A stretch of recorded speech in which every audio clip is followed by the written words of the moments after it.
மகேந்திர சிங் தோனி மீண்டும் சிஎஸ்கேவின் கேப்டனா அப்படின்னு சொல்லி இப்போ எல்லாருமே உற்சாகத்துக்கிறாங்க. காரணம் ருத்துராஜ் கெய்க்வாட் அவர்களுக்கு ஒரு சின்ன ஒரு நிகழ் காரணத்தினால அவர் வந்து இந்த மேட்சை வந்து கேப்டன்சி பண்ண முடியாதுக்கான வாய்ப்புகள் இல்லாமல் இருக்கலாம். அதன் பட்சத்தில் அப்போது அவரால் பண்ண முடியாது அப்படின்னா வேறு வழி எங்களுக்கு ஒரே ஒருத்தர் தான், அது மகேந்திர சிங் தோனி தான் அப்படிங்கிற ஒரு முடிவுக்கு சிஎஸ்கே தள்ளப்படுவார்கள். என்னென்ன பாய்ஸ் கேர்ள்ஸ் ஃப்ரம் பாலா. அதுக்குள்ளே பல பேர் என்ன டீம்டா இது, யாரா இவனுங்க, இந்த மஞ்ச மாக்கான்ஸை திருத்தவே முடியாதா, அவங்களுடைய கேப்டன் மிக முக்கியமான பேட்ஸ்மேன் அவருக்கு இன்ஜுரின்னு சொல்கிறாங்க. அதுக்கு வருத்தப்பட்டு கண் கலங்கி கதறி கதறி அழாம மகேந்திர சிங் தோனி எங்களுக்கு இன்னைக்கு ஒன் டே கேப்டன் வரப்போறாரு, ஐ மீன் இந்த ஒரு நாளுக்கு மட்டும் அவங்களுக்கு கேப்டன் வரப்போறாரு ஏன்னு கொண்டாடுறாங்களா இவனுங்க. இவங்களுக்குலாம் அறிவே இல்லையா? அதாவது இப்போ ருத்துராஜ் கெய்க்வாடுக்கு வந்து அப்படியே மிகப்பெரிய ஒரு பிரச்சனை. ரிஷப் பண்ட்டுக்கு ரீசெண்டாக ஒரு மிகப்பெரிய ஒரு ஒரு பிரேக் இருந்துச்சுப்பா, அந்த மாதிரி ஒரு மிகப்பெரிய பிரேக்கு, அதை கொண்டாடுறாங்க சிஎஸ்கே ரசிகர்கள். இல்லை, இங்கே வந்து ருத்துராஜ் கெய்க்வாடுக்கு வந்து ஒரு சின்ன காயம் தான், கிரிக்கெட்டில் எல்லாரும் நடக்கிறது. ஒரு நாள் ஒரு மேட்ச் 2 மேட்ச் மிஸ் பண்ண வேண்டியது இருக்கலாம், அவ்வளோதான். அதனால் ஒன்றும் மிகப்பெரிய இதெல்லாம் இங்கே நடக்கலை, அதை யாரும் இங்கே கொண்டாடவும் இல்லை. அதே நேரத்தில் மகேந்திர சிங் தோனி என்ற ஒரு மிகப்பெரிய ஆள், அந்த ஆளுமை திரும்ப ஒரு டீமுக்கு கேப்டனாக இருந்ததுன்னா அவருடைய ரசிகர்களுக்கும் கிரிக்கெட்டை புரிஞ்சவங்களுக்கும் கிரிக்கெட்டில் கேப்டன்சிங்கிறது எவ்வளவு முக்கியமான விஷயங்கிறது தெரிஞ்சவங்களுக்கு அது புரியும்.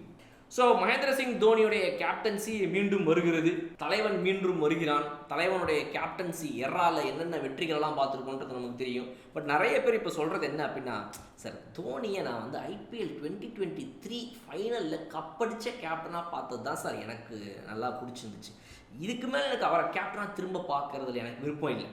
அந்த வின்னிங் கேப்டன் கடைசியாக தலைவன் விளாடின லாஸ்ட் மேட்ச் கப் அடிச்சுட்டு விளாண்டாப்பா, அவரோட லாஸ்ட் மேட்ச்னா பார்ப்பனாரு, லாஸ்ட் மேட்ச்சில் ஒரு கப் அடிச்சார் அப்படி சொல்லணும் சார். நான் அவர் வந்து மறுபடியும்லாம் வேணாம் வந்தால் அப்போ இங்கே பாருங்க, அது மாதிரி சில பேருக்கு ஒரு பிரச்சனை இருக்கும். அதாவது ஏன் அடிக்கடி நான்வெஜ் சாப்பிட மாட்டேங்கிற அப்படின்னு கேட்டால், சாப்பிடுவேன், சாப்பிடாமச்சு டெய்லி சாப்பிடணும் போல இருக்கும், அதுக்கு என்ன பண்ணுறாங்க, அதான் ஒரே நான்வெஜ்ஜை நிப்பாட்டேன் அப்படிம்பாங்க. அந்த மாதிரி தோனி மாதிரி ஒருத்தர் நான் கேப்டனாக பார்த்துட்டு அப்புறம் அடுத்த மேட்ச்சும் திரும்ப கேப்டன் வேணுமே, ருத்ராஜ் ரிகவர் ஆகி வந்துட்டாலும் திரும்ப நீங்கள் தான் கேப்டனாக இருக்கணும்னு கேட்பேன். பரவாயில்லையா, அதுக்கு உங்களால் முடியுமா?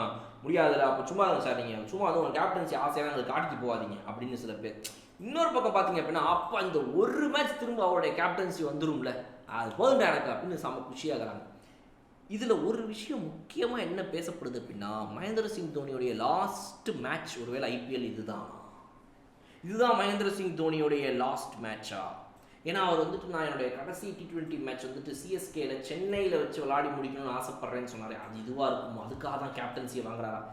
தேவையில்லாத பேச்சு. அதில் வந்து ரினவுண்ட் அக்கௌண்ட்ஸ் வச்சுக்கிறவங்க, கமெண்ட்ரியில் இருக்கிறவங்க, IPL ஹோஸ்ட்டாக இருக்கிறவங்க, இவங்களாம் ஐயோ இது நடந்துடக்கூடாது இன்னைக்கு, ஐயோ அது நடந்துடக்கூடாது இன்னைக்கு, டெஃபினெட்லி நாட்.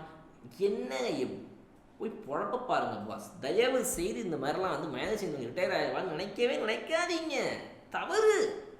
மகேந்திர சிங் தோனி இன்னும் சில நாட்களுக்கு ஆடுவார், சில மாதங்களுக்கு ஆடுவார், சில வருடங்களுக்கு ஆடுவார். அவர் எல்லா விதத்துலையும் அதுக்கு தயாராகிறார். நம்ம அப்படி மேட்சுக்கு மேட்ச் வந்துட்டு ரிட்டையர் ஆக போகிறாரோ, ரிட்டையர் ஆகிடுவாரோ இப்படி யோசிச்சுக்கிட்டு பேசிக்கிட்டு அப்புறம் வந்துட்டு இல்லை இதுதான் ஒரு கடைசி மேட்சாக இருக்குமோ அப்படின்னு டீகோட் பண்ணுறதுலையே நம்ம டைமை ஓட்டிடுறோம். இந்த டீகோடிங் வேலையை விட்டுட்டு மேட்சாக பார்த்துட்டு ஜாலியாக என்ஜாய் பண்ணிட்டு நடக்கும்போது அந்த விஷயத்தை அன்னைக்கு ஃபேஸ் பண்ணிக்கலாம். இப்படி டீகோட் பண்ணிக்கிட்டே டைமை வேஸ்ட் பண்ணாதீங்க அப்படின்றத சொல்லிட்டு திரும்பவும் தலை தோனி இன்னைக்கு வந்தாருன்னா அதுக்கு வருவோம் வாங்க. தலை தோனி இன்னைக்கு வந்துட்டு கேப்டன்ஷிப்பில் திரும்ப வராருன்னா CSK vs DC மேட்ச்சில் இங்கிட்ட அக்சர் பட்டேல், இங்கே மகேந்திர சிங் தோனி தலை நிற்பார். அது ஒரு சூப்பரான ஒரு விஷுவல். தலை வந்து ஒருவேளை ஹோம் கிரவுண்டாக அவர் தான் காயினை டாஸ் பண்ணுவார். தலை வந்து காயினை டாஸ் பண்ணுறதை பார்த்து எவ்வளோ நாள் ஆகுது, போன சீசன் ஃபுல்லாக அதை பார்க்க முடியாமல் போயிடுச்சு. அதை பார்க்கலாம். டாஸில் வந்து அவர் நின்று பேசுகிறது, அவர்கிட்ட பிளேயிங் அவனை பற்றி கேட்பாங்க, டீமை பற்றி கேட்பாங்க. அதை விட முக்கியம், ஜெயிச்சாலும் தோத்தாலும் மகேந்திர சிங் தோனியோடைய post match presentation ceremony speech அதை பார்க்கலாம். அதை விட மிகப்பெரிய ஒரு விஷயம். அதுக்கு தான் பல பேர் காத்துட்டு இருப்பாங்க. தோனியோட அந்த போஸ்ட் மேட்ச் ப்ரெசன்டேஷனில் பேசுகிற அந்த இன்டர்வியூவை பார்க்கணுங்க அப்படின்னு எவ்வளோ பேர் வெயிட் பண்ணிட்டு இருந்திருப்பாங்க. அதை பார்க்குறதுக்காக ஒரு கூட்டம் வரும் நாளைக்கு. ஸோ அதனால் இது எல்லாமே வந்து ரொம்ப இன்ட்ரெஸ்டிங்காக இருக்கும். ஒருவேளை நாளைக்கு வந்துட்டு தோனி அவர்கள் கேப்டனாக வந்தார்னா, ஒருவேளை இன்றைக்கி சொல்கிறேன், ஸோ இன்றைக்கி ஒருவேளை அது கேப்டனாக வந்தார்னா கண்டிப்பாக நம்ம வெயிட் பண்ணி பார்ப்போம். நீங்கள் எவ்வளோ எக்ஸைட்டடாக இருக்கிறீங்க தோனி அவர்கள் வந்துட்டு கேப்டனாக இன்றைக்கி வந்தார் அப்படிங்கிறத கமெண்ட் செக்ஷனில் சொல்லுங்கள். அட் த சேம் டைம் கண்டிப்பாக ருத்ராஜ் கெய்க்வாட் அவர்களுக்கு இது வந்து ஒரு சாதாரண சின்ன இன்ஜுரியாகவும் அவர் மீண்டும் ரிகவர் ஆகி வந்துருவாருங்கிற ஒரு நம்பிக்கையோடு நான் இந்த வீடியோவை முடிச்சுக்கிறேன். உங்களுடைய கருத்துக்கள் கமெண்ட் செக்ஷனில் சொல்லுங்கள். இன்னொரு சூப்பரான வீடியோனா அவன் வந்து பார்க்குறேன். அது வரை விடைபெறுது உங்கள் படம். Okay bye.